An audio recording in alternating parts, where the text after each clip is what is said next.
नमस्कार दोस्तों, आज हम जानेंगे बंगारी मथाई की कहानी, लाइफ स्टोरी।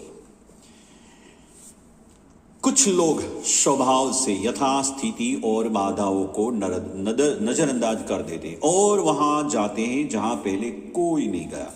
ये शांति प्रिय लेकिन साहसी योद्धा होते हैं। वंगारी मथाई कई काम करने वाली पहली महिला थी। वह पूर्वी अफ्रीका की पहली महिला थी जिन्होंने पीएचडी की उपाधि प्राप्त की। नैरोबी विश्वविद्यालय में किसी विभाग का नेतृत्व करने वाली वह पहली महिला थी और नोबेल शांति पुरस्कार जीतने वाली पहली अफ्रीकी महिला थी। एक गरीब देश की लड़की होने के नाते वंगारी को इन चीजों को हासिल करने के लिए विपरीत परिस्थितियों के खिलाफ काम करना पड़ा, लेकिन कभी भी ऐसी व्यक्ति नहीं थी जो उच्च बाधाओं को अपने रास्ते का रोड़ा बनने दी।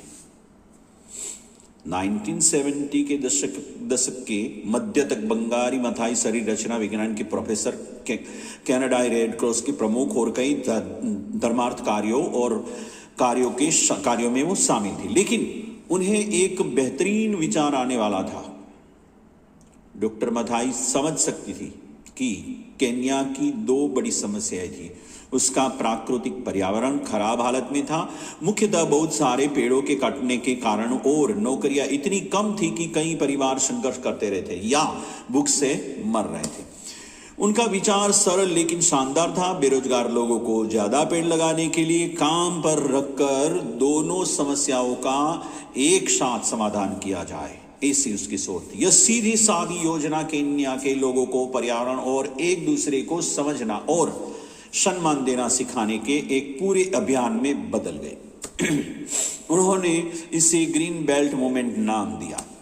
हालांकि उन्हें कई कठिन दौर से गुजरना पड़ा और केन्याई सरकार के विरोध का सामना भी करना पड़ा, फिर भी Wangari Maathai green belt movement को जीवित रखने में कामयाब रही। फिर 1985 में संयुक्त राष्ट्र ने केन्या में एक पर्यावरण सम्मेलन आयोजित किया और कई देशों के प्रतिनिधियों ने देखा और सुना कि वह क्या कर रही है।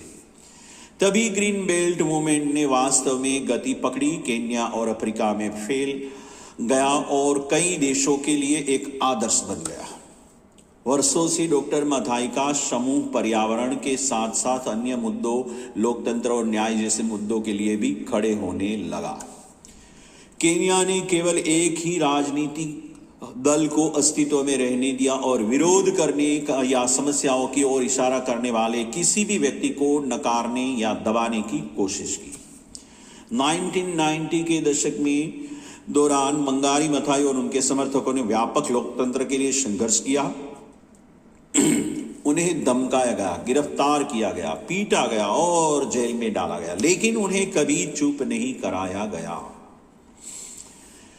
एक दशक से ज्यादा के संघर्ष के बाद आखिरकार केन्या में लोकतांत्रिक चुनाव हुए जिसमें कई दलों का प्रतिनिधित्व था। डॉक्टर मथाई अंततः राष्ट्रीय संसद के लिए चुनी गई। 2004 में नोबेल शांति पुरस्कार जीता और बराक ओबामा के साथ एक पेड़ लगाया।